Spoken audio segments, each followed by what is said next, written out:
तो इस महीने हो चुकी है एक और नई लॉन्चिंग, और जब जब लॉन्चिंग होती है ना मुझे बहुत मज़ा आता है, क्योंकि कंपटीशन बढ़ता है, और जब जब कंपटीशन बढ़ता है तो फ़ायदा होता है कस्टमर का, यानी कि हमारा और आपका। लेकिन मैं तो गलती से अपना गलती कर चुका, जो मुझे लेना था वो मैंने ले लिया। लेकिन अगर आपने नहीं लिया है तो आपके पास सही समय है, क्योंकि एक और नया इलेक्ट्रिक स्कूटर लॉन्च हो चुका है, जिसे लॉन्च किया है एम्पियर ने। लेकिन इससे पहले मैं आपको आगे की इन्फॉर्मेशन दूं, आप मेरा इंट्रो तो देख लो। तो मैं हूं आपका दोस्त रवि, आप देख रहे हैं आपका अपना चैनल रवि ईवी लवर। और चलिए मैं आपको बताता हूं इस नई लॉन्चिंग के बारे में। एम्पियर ने लॉन्च कर दिया है अपना नया इलेक्ट्रिक स्कूटर नेक्सस। एम्पियर बहुत दिन से इसकी टेस्टिंग कर रहा था, और एम्पियर ने ये कहा था कि ये होने वाला है द बिग थिंग। एम्पियर ने इसकी टेस्टिंग करने के लिए इसे भेजा, यानी कि इसके 7 राइडर को भेजा कश्मीर से कन्याकुमारी तक। जी हाँ, एम्पियर ने सबसे पहले से टेस्ट किया कश्मीर से कन्याकुमारी तक, एंड उसके बाद अब जाके एम्पियर ने लॉन्च किया है अपना इलेक्ट्रिक स्कूटर नेक्सस, जो कि 2 वेरिएंट में आता है, एक है EX और दूसरा है H। अब बात करते हैं इसकी स्पेसिफिकेशंस की। तो सबसे पहले बात करते हैं इसकी बैटरी। इसमें जो बैटरी है वो आती है 3 किलोवाट आवर, और जो इसका टॉप मॉडल है उसमें भी बैटरी आती है 3 किलोवाट आवर की, यानी कि दोनों मॉडल में बैटरी अगर दोनों में कुछ फर्क है तो फर्क है सिर्फ स्पेसिफिकेशन का और कुछ फीचर्स का। लेकिन मुझे लगता है कि जब इन्होंने 2 मॉडल बनाए, top model and base model, तो उन्हें कहीं ना कहीं बेस मॉडल की बैटरी छोटी जैसे कि 3 किलोवाट आवर की, और टॉप मॉडल की बैटरी बड़ी, चाहे 3.5 किलोवाट आवर की देते चाहे 4 किलोवाट आवर की देते। लेकिन चलो कोई बात नहीं, वो तो कंपनी की मर्जी है, हम क्या कर सकते हैं, हम तो सिर्फ सजेशन दे सकते हैं। तो अब बात करते हैं इसकी बाकी फीचर्स। अगर बात की जाए इसकी टॉप स्पीड की, तो इसकी टॉप स्पीड है 93 की। और अगर बात करी जाए इसके चार्जिंग टाइम की, तो ये फुल चार्ज होने में लगता है सिर्फ 4.5 घंटे।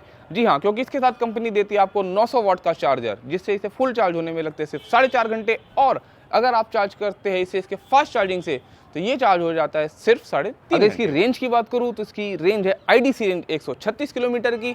लेकिन ये आपको भी पता है कि IDC रेंज जितनी होती है, बैकअप उससे बहुत कम होता है, तो ये 136 तो नहीं चलेगी। और जैसे कि हमने बहुत सारे स्कूटर को टेस्ट भी किया है जिनकी बैटरी 3 किलोवाट आवर की है, तो उन्होंने जो एवरेज दिया है, जो माइलेज दिया है 100 चार्ज होने के बाद, वो चले हैं वो लगभग 80 से 90 के बीच में।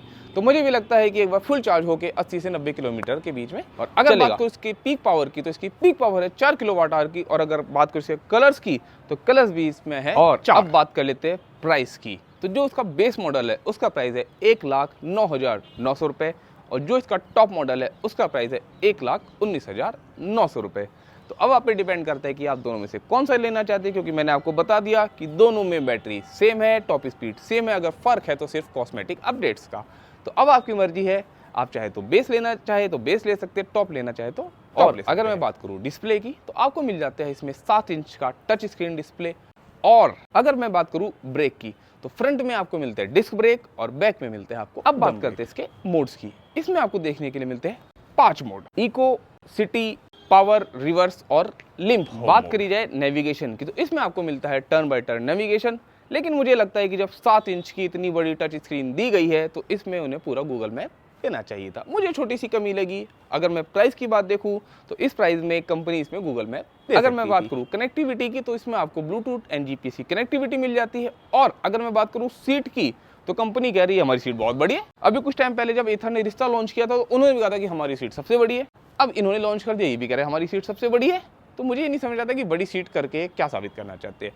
तो खैर कोई बात नहीं, इसकी सीट भी बहुत बड़ी है। और अगर बूट की बात करूँ, तो हाँ, बूट इसका कम है, इसका बूट है 24 लीटर का। बट मुझे कहीं ना कहीं लगता है यार कि जब इतनी बड़ी सीट है तो अंडर सीट स्टोरेज और बड़ा हो सकता था। कम से कम 34 लीटर होना चाहिए था, जितना कि ओला में आता है और एथर के रिश्ता में आता है। और अब बात आती है कंक्लूजन की कि आपको एम्पियर नेक्सस लेना चाहिए या नहीं लेना चाहिए। तो सबसे पहले बात करते हैं प्राइस की, क्योंकि जिस प्राइस पॉइंट में आता है उस प्राइस पॉइंट में बहुत सारे कॉम्पिटिशन है, क्योंकि आपको इसमें ही थोड़े बहुत पैसे ऐड करके देखने के लिए मिल जाएगा बजाज का स्कूटर, हीरो का स्कूटर और एथर का स्कूटर।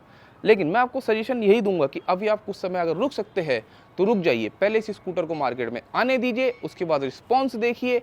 क्योंकि कंपनी ने इसे टेस्ट तो कर लिया है, लेकिन टेस्टिंग के दौरान सभी कमियां नहीं पता लग पाती। तो अभी आप 2 से 3 महीने का वेट कीजिए, स्कूटर को मार्केट में आने दीजिए, उसके थोड़े से रिव्यू देखिए, एंड उसके बाद ही आप सोचिएगा कि आपको स्कूटर लेना चाहिए या नहीं लेना चाहिए।